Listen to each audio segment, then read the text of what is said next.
नमस्कार। शिक्षा समाचार में आप सबों का स्वागत है। और आज हम शिक्षा समाचार में बात सक्षमता 4 के रिजल्ट की कर रहे हैं।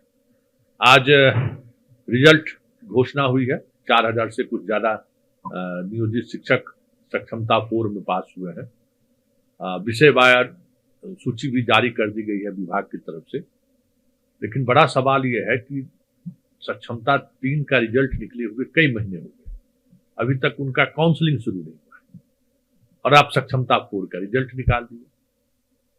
तो अब विभाग क्या दोनों को साथ ज्वाइन कराएगी? इस 3 महीने 4 महीने पहले परीक्षा पास करने का मतलब क्या है? और जिस तरीके से रिजल्ट आया है, यह सोचने वाली बात है कि पिछले बार सक्षमता 3 में 28% लोग पास किए, सक्षमता 4 में 30% लोग पास किए और सक्षमता 1 और 2 तो समझिए गंगे स्नान। तो ये जो सरकार की तरफ से कहा जा रहा था कि एक साधारण परीक्षा लीजिए और सबको सरकारी कर्मचारी बना दीजिए, लेकिन टीआरई 3 कहते हैं सक्षमता 3 और सक्षमता 4 में जिस स्टैंडर्ड का सवाल पूछा गया है, जनाब आनंद किशोर जी, क्या वो जिस स्टैंडर्ड के का क्लास में वो बच्चों को पढ़ाते हैं, क्या उस स्टैंडर्ड का सवाल है क्या? खैर, आज उसकी चर्चा नहीं होनी है। आज शिक्षा विभाग जिस तरीके से रिजल्ट को लेकर, मतलब सक्षमता 3 के रिजल्ट के आने के बाद उस पर कुंडली मारकर बैठा हुआ है, तो क्या ये माना जाए कि 4 को लेकर भी कुछ यही रुख रहेगा सरकार का? क्योंकि इलेक्शन खत्म हुए महीने होने को है, लेकिन कोई सूर सार नहीं, कोई लगता ही नहीं है, लगता है सब भूल गया इसको। तो जरा सुनिए कि आज कैसे रिजल्ट निकला है और उस रिजल्ट को लेकर बिहार बोर्ड को जिम्मेवारी दी गई है। बिहार विद्यालय परीक्षा समिति को उसके चेयरमैन जनाब आनंद किशोर जी हैं, कोई मौका छोड़ते नहीं है मीडिया से दो चार कर होने में। आज उन्होंने क्या कहा है जरा आप। परीक्षा समिति द्वारा सभी विद्यार्थियों के सभी प्रमाण पत्रों, मार्कशीट्स और सर्टिफिकेट्स के सत्यापन हेतु document verification system DVS online application system की शुरुआत की गई है। इस ऑनलाइन सॉफ्टवेयर के माध्यम से देश और विदेश से किसी भी सरकारी, गैर सरकारी, निजी संस्थान द्वारा या किसी भी प्रतिष्ठान द्वारा बिहार बोर्ड से उत्तीर्ण सभी परीक्षार्थियों के मार्कशीट और सर्टिफिकेट्स का सत्यापन अब ऑनलाइन माध्यम से कराया जा सकेगा और इसके लिए अब उन्हें डाक द्वारा पत्र या बैंक ड्राफ्ट इत्यादि भेजने की आवश्यकता नहीं पड़ेगी। इस पोर्टल में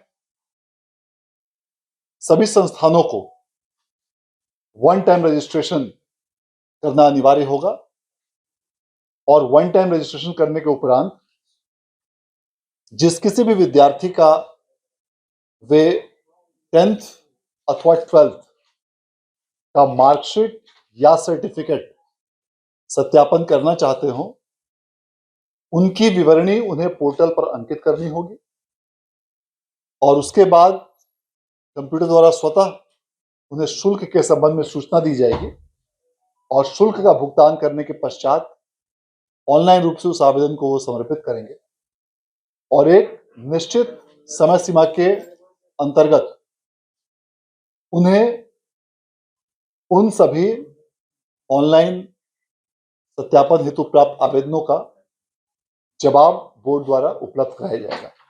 यह पूरी प्रक्रिया ऑनलाइन होगी और इसमें किसी भी प्रकार के अब से मैनुअल इंटरवेंशंस या लिखित रूप से डाक या पत्राचार की आवश्यकता अब से नहीं होगी। इस व्यवस्था को आगामी 1 जनवरी से पूरी तरह ऑनलाइन रूप से लागू कर दिया जाएगा।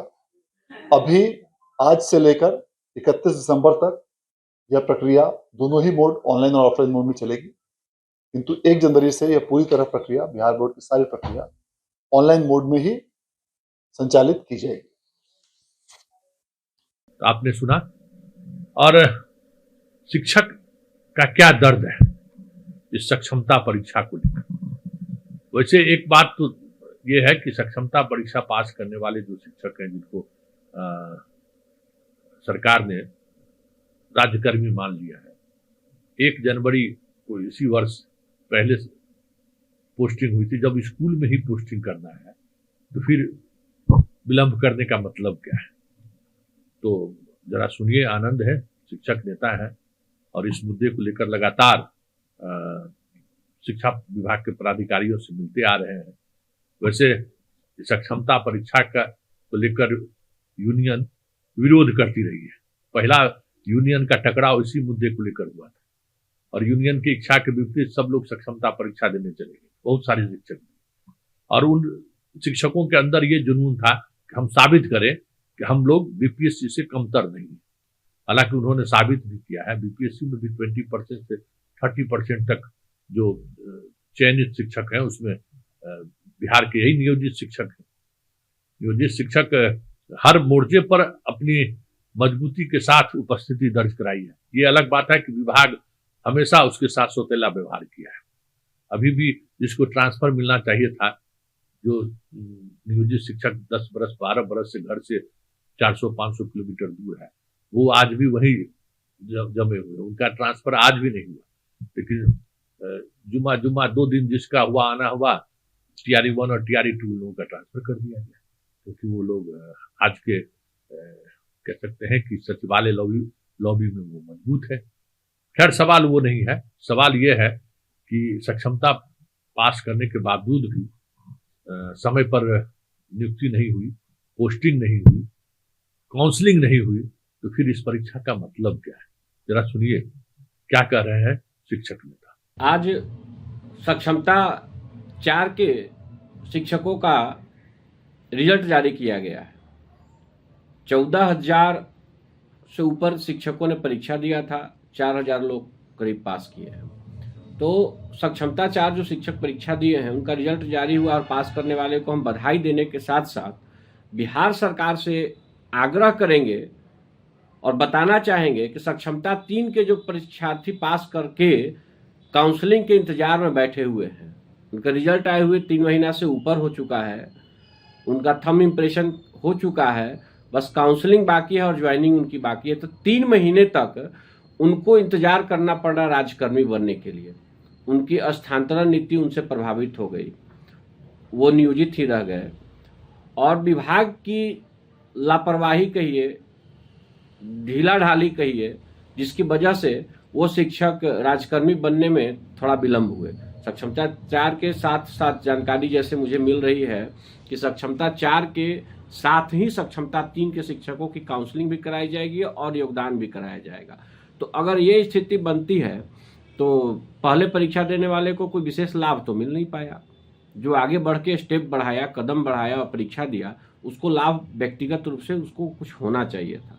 विभाग अगर इसमें शिथिलता बरतती है तो कहीं ना कहीं अधिकारियों की लापरवाही है। और मैं बता देना चाहता हूं कि सरकार की तरफ से इस तरह की कार्य किए जाते हैं अधिकारियों के द्वारा, जो एक ही तरह के मामले में इस तरह का संवेदन शून्यता नजर आती है, जो शिक्षकों के हित में और शिक्षा के हित में कतई नहीं है। किसी जिला में कोई कानून चलता है, किसी जिला में कोई कानून चलता है। हम सभी इस बात से वाकिफ भी होते हैं, शिक्षक समस्याग्रस्त होते हैं। कहीं एसओपी का पालन कर लिया जाता है, कहीं एसओपी का पालन के लिए मार्गदर्शन मांग दिया जाता है, कहीं नया अपने मन से कार्य किया जाता है। तो ये विभाग में जो अफसरशाही हावी होती जा रही है, शिक्षकों की समस्याएं का निदान नहीं हो पा रहा है, तो ये कहीं ना कहीं खेदजनक है और खास करके शिक्षकों के लिए दुखद है, पीड़ाजनक है और शिक्षकों को हतोत्साहित करने वाला है। शिक्षक चाहते हैं कि उनकी समस्या का त्वरित निष्पादन हो। मैं आपके चैनल के माध्यम से संतोष जी बता देना चाहता हूं कि बिहार के करीब 7,000 वैसे प्रधान शिक्षक और प्रधानाध्यापक हैं जो योगदान नहीं कर पाए थे। उनसे दोबारा जिला और प्रखंड का डिमांड कर लिया गया है ऑनलाइन तरीके से, लेकिन दोबारा उनको आवंटन नहीं किया गया है, न प्रखंड का न जिला का। तो ये स्थिति है, महीनों लग जाते हैं एक काम की प्रक्रिया में, 6-6 महीना विलंब से कार्रवाई चलती है। और अगर यही समस्या शिक्षकों के साथ आए तो शिक्षकों पे कठोर कार्रवाई होती है। शिक्षक अगर विलंब से विद्यालय पहुंच जाए तो उनको वेतन बंद करने की धमकी जाती है। तो मुझे लगता है कि कुछ गैप है। उस गैप को दूर करने की आवश्यकता है। शिक्षकों की समस्याओं और अधिकारियों के बीच में जो तारतम्य होना चाहिए उसको दूर करने के लिए कड़ी होनी चाहिए। उसका गैप है, उसका निष्पादन सरकार के आला अधिकारी माननीय मंत्री के साथ बैठ करके हो सकती है। शिक्षक संगठनों की बहुत बड़ी महती भूमिका होती है और सरकार उनको इग्नोर करके शिक्षकों की जमीनी समस्याओं से रूबरू नहीं होती है और समस्याओं का निष्पादन ससमय नहीं हो पाता है। तो मेरा यही कहना है कि शिक्षक अपनी समस्याएं किसके पास जा करके कहें, उन्हीं अधिकारियों के पास, उन्हीं फरियादी बनकर जाएं जिनके द्वारा उनका शोषण हो रहा है। तो ये चीजें कहीं ना कहीं हमें सोचने पे मजबूर करता है कि संगठन की प्रासंगिकता सरकार बढ़ाए और शिक्षकों की जो उचित और वाजिब चीजें हैं उस पर संगठन से बात करके उसका निष्पादन करे और ऐसे मामलों में लेट लतीफी न करे जिस मामलों में शिक्षकों को वरीयता प्रभावित होती है। सक्षमता 3 और 4 के शिक्षक अगर एक साथ ज्वाइन करेंगे तो भी समस्या आएगी।